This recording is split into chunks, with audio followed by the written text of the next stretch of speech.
Bismillahirrahmanirrahim. Assalamualaikum warahmatullahi wabarakatuh.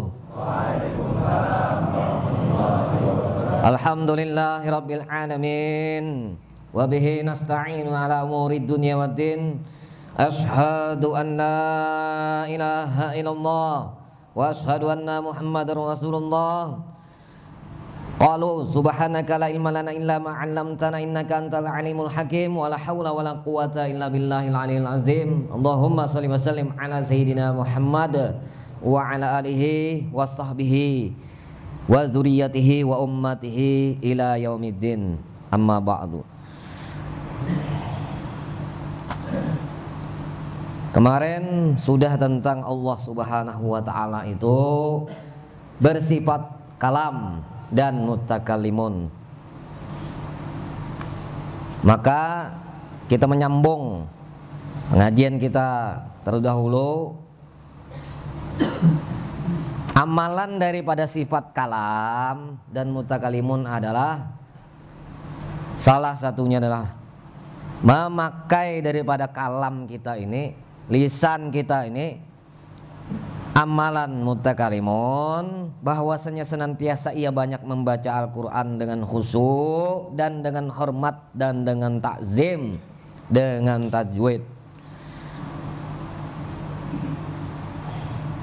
Pun kalau dipakai buat yang lain, tahulah pian, dipakai buat yang lain, nya serba fungsi, tergantung niat.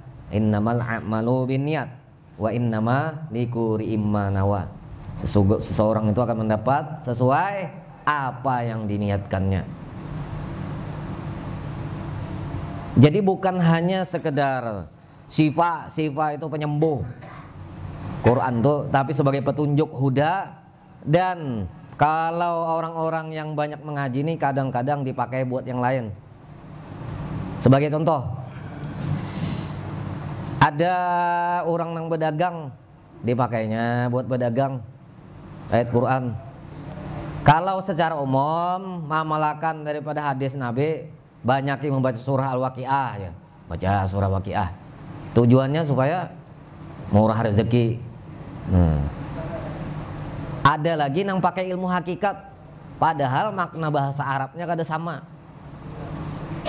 Ulun ada terkait keluarga, punya beliau orang tua juga. Jadi sidin berdagang di pasar. Sidin pakai surah Wadduha, padahal maknanya lain, Bang. Maknanya lain. Wadduha wal laili iza sajama wadda'aka rabbuka wa ma qala walal akhiratu khairun laka minal ula wala sawfa yu'tika rabbuka fatarda. Sampai situ aja sidin. Wala sawfa payo jar sidin. Kita pakai sidin nih. Tapi sidin pakai hakikat, dasar bujur payo. Nah, ada lagi orang itu yang memakai zikir gasan memelet bebinian, popor basah popor karing jar. Hakon kada hakon, kun payakun dengan berkat la ilaha illallah Muhammad Rasulullah. Puh. Langsung. Nah, bahan ada yang mencatat nih. Itu nah orang bahari. Nah, jadi ada lagi nang aneh lagi nih nah. Tahu lah pian, ada ayat Quran nang gesan maunjun. Nang biasa memancing unjun nih ada. Lain anunya cuma di makna dikait-kaitkan. Padahal kan enggak ada kah?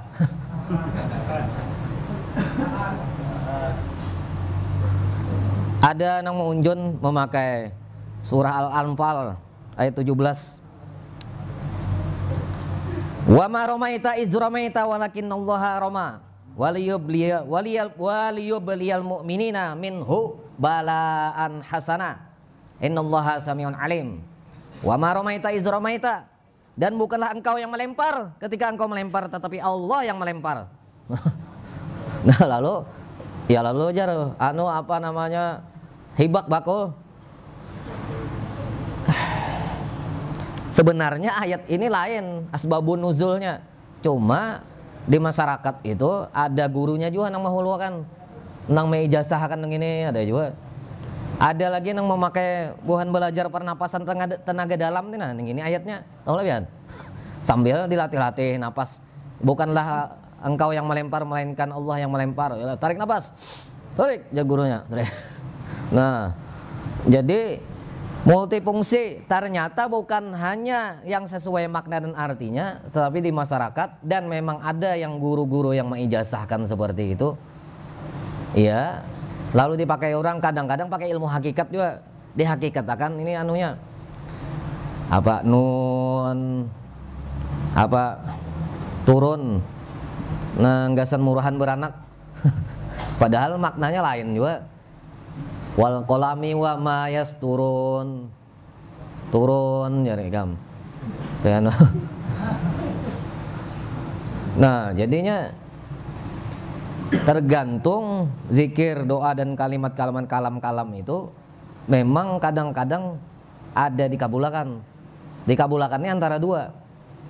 Di dalam kita belajar tauhid tuh memang anugerah dari Allah Subhanahu wa taala, atau itu yang disebut dengan istidrat. Istidrat itu dilanjurkan. Sebabnya kalau tidak itu dilanjurkan, tukang-tukang sihir Fir'aun di zaman dahulu itu nya pakai mantra-mantra juga. Kadang-kadang nang berbau-bau bahasa Arab juga dipakai. Nah, jadi kalau maknanya ini tidak jelas, maknanya tidak dapat dipahami secara makna bahasa zahirnya maupun batinnya, maka biasanya itu ilmu yang kada jelas datangnya, yaitu biasanya ke kiri atau sesat, dan kebanyakannya memang memakai bantuan jin. Kebanyakannya, cuma tidak semuanya, cuma kebanyakannya. Cuma nang Uma Unjun tadi aja dia no disalin. Tuh dihafali surah Al-Anfal ayat 17.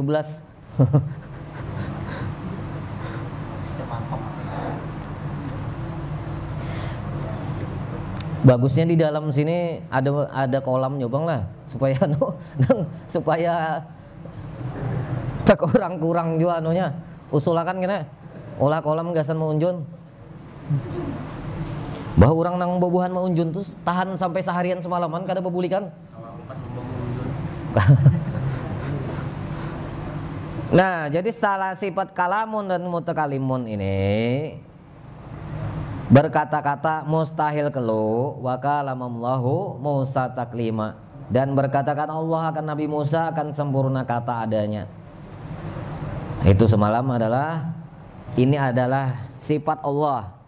Kalam dan mutakalimun sifat Allah. Lalu kalam itu dalam af'al Allah Subhanahu wa taala, Allah turunkan kepada Nabi Muhammad sallallahu alaihi wasallam Quran ini sebagai mukjizat Rasulullah yang terbesar. Lalu af'al sifat, asmanya kita baca. Rasulullah baca, kita membaca lewat lisan kita. Itu asmanya. Main keempatnya tauhidul af'al dalam perbuatannya tadi diturunkan sama Rasulullah. Ini sifatnya kalam dan mutakalimun. Asmanya Rasulullah berucap, kita berucap. Itu tauhidul asma. Ini kita nih nah, seperti banyak zikir subhanallah, walhamdulillah, la ilaha illallah, subhanallah bihamdihi, subhanallahil azim, atau Allah Allah dan lain-lain sebagainya. Ayat-ayat Quran dibaca, itu asma namanya. Asma, menyebut asmanya. Asma, lalu zatnya yang menjadikan, mengabulkan. Nah, jadi situ mainnya. Maka membaca Al-Quran dengan khusyuk, dengan hormat, dan dengan takzim, dengan tajwid. Ini ada beda bang lah.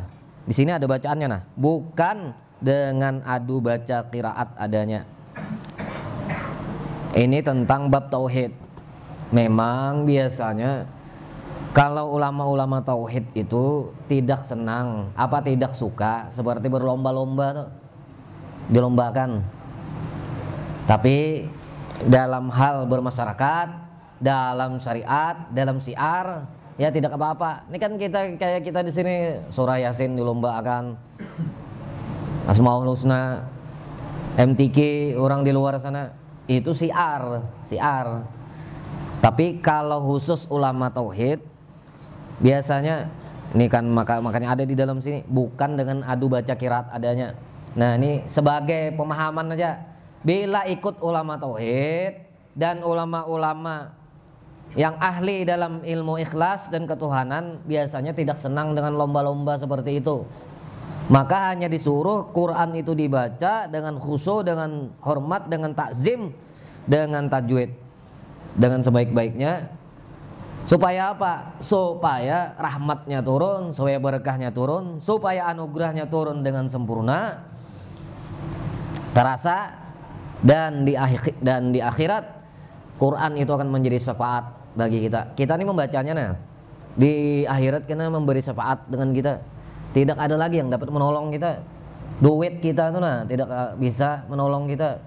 Kawan kita satu orang pun, kawan, keluarga, sahabat, kenalan, pejabat, apa segala macam, tidak ada yang dapat menolong kita. Salah satu yang dapat memberi syafaat, sebagaimana hadis Nabi Muhammad SAW lewat kalam beliau, asmanya adalah Al-Quran, yang kita baca saat ini, di tempat ini, di dunia ini, maka menjadi syafaat pertolongan di akhirat nanti.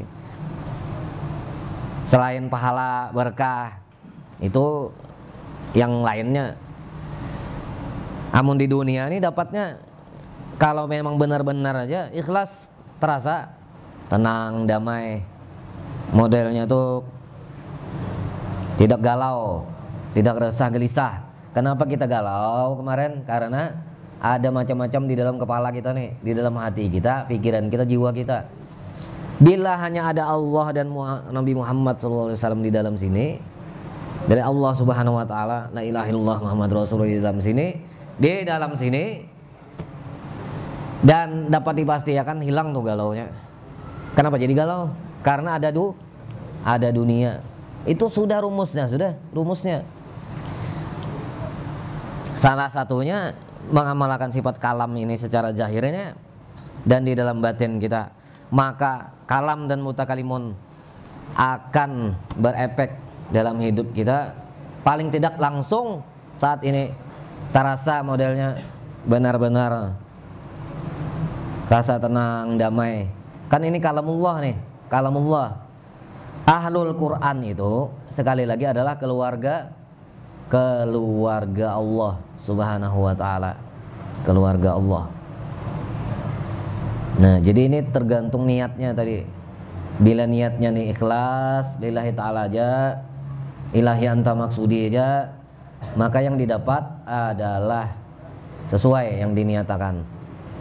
Tenang, damai, hilang galau, resah, gelisah, dan bertambah ma'rifat kepada Allah Subhanahu Wa Taala dengan kalamnya nih. Tapi bila kita niatakan yang lain-lain tadi, seperti buat rezeki, buat apa lagi? Buat memancing tadi, buat gasan, sihir, model kayak tadi pelet, lain sebagainya. Kadang-kadang kabul, tapi kadang-kadang diikuti oleh jin, oleh apa hal-hal yang memberi mudarat lah. Jin itu salah satunya aja.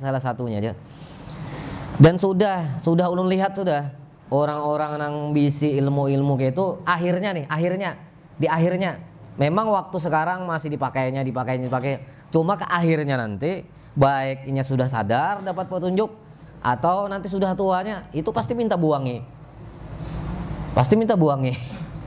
Kenapa jadi kada dibawa mati aja? Itu ulun bingungnya. Berarti ilmu seperti itu tidak membawa ke dalam akhirat dan surga. Ulun sudah tuhuk, sudah rancak, sudah mendatangi merukyah orang nang hendak mati ini nang kada kawa macam-macam manunya.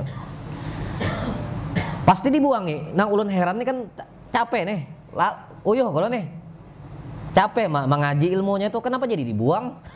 Kan logika kita tuh, nah secara akal aja, secara akal kita waktu mengajinya macam-macam, puasa ini syaratnya itu ayam hirang disembelih ini segala macam. Tapi kenapa akhirnya tuh dibuang juga akhirnya? Kan seharusnya kalau memang benar-benar itu ilmu yang hak, yang benar, yang pasti kebenarannya, tidak usah dibuang lagi. Kenapa dibuang? Tapi kenapa akhirnya tuh dibuang? Nah itu yang maulah bingungnya. Berarti bisa aja kita simpulkan sendiri apakah ilmu itu benar-benar hak atau hanya sekedar fata morgana aja. Fata morgana itu model sesaat aja anunya. Saat artinya bukan ilmu yang hak itu. Kalau ilmu yang benar-benar ini artinya ini tentang keyakinan, tentang tauhid, tentang kebersihan hati, tentang ma'rifat sampai kepada Allah dan Rasulullah, itu kan kada dibuang. Tentang amal-amal nih, soleh dan lain sebagainya. Kalau memang ilmu itu benar dan hak, seharusnya di akhirnya itu tidak dibuang. Nah itu aja. Artinya dibawa sampai selamanya, selama-lamanya dibawa sampai ke mati. Nah kiranya sampai di sini dulu. Mohon maaf lahir batin. Ini membuka wawasan aja. Kita membuka wawasan dan kita menyambut bulan suci Ramadan yang diturunkannya Al-Quran sebagai kalamullah, mengamalkan sifat kalam dan mutakalimun. Dan kalam ini adalah satu sifat 7 kemarin, sifat 7 kudrat, iradat, ilmu, hayat sama basar kalam. Maka turun kepada qadirun, muridun, alimun, hayyun, sami'un, basirun, mutakalimun. Sifat ma'ani ada di dalam tetesan setiap makhluknya, diberi kudrat, diberi kuasa, iradat, berkehendak, ilmu, tahu, hayat, hidup, sama mendengar, basar, melihat, kalam, berbicara. Lalu sempurna sifat ma'ani tadi ke dalam sifat ma'nawiyah. Ma'nawiyahnya qadirun, muridun, maha kuasa, yang kuasa. Muridun, maha berkehendak. Alimun, maha mengetahui. Hayyun, maha hidup. Sami'un, maha mendengar. Basirun, maha melihat. Mutakalimun, maha atau yang berkata-kata. Kiranya sampai di sini dulu. Subhanakallahumma wa bihamdika asyhadu an la ilaha illa anta astaghfiruka wa atubu ilaik. Ya Allah biha, ya Allah biha, ya Allahu bil husnil khatimah. Ya Allah biha, ya Allah biha, ya Allahu bil husnil khatimah. Ya Allah biha, ya Allah biha, ya Allahu bil husnil khatimah. Bila ilaha illallah, la ilaha illallah, la ilaha illallah. Sayyidina Muhammad Rasulullah sallallahu alaihi wasallam.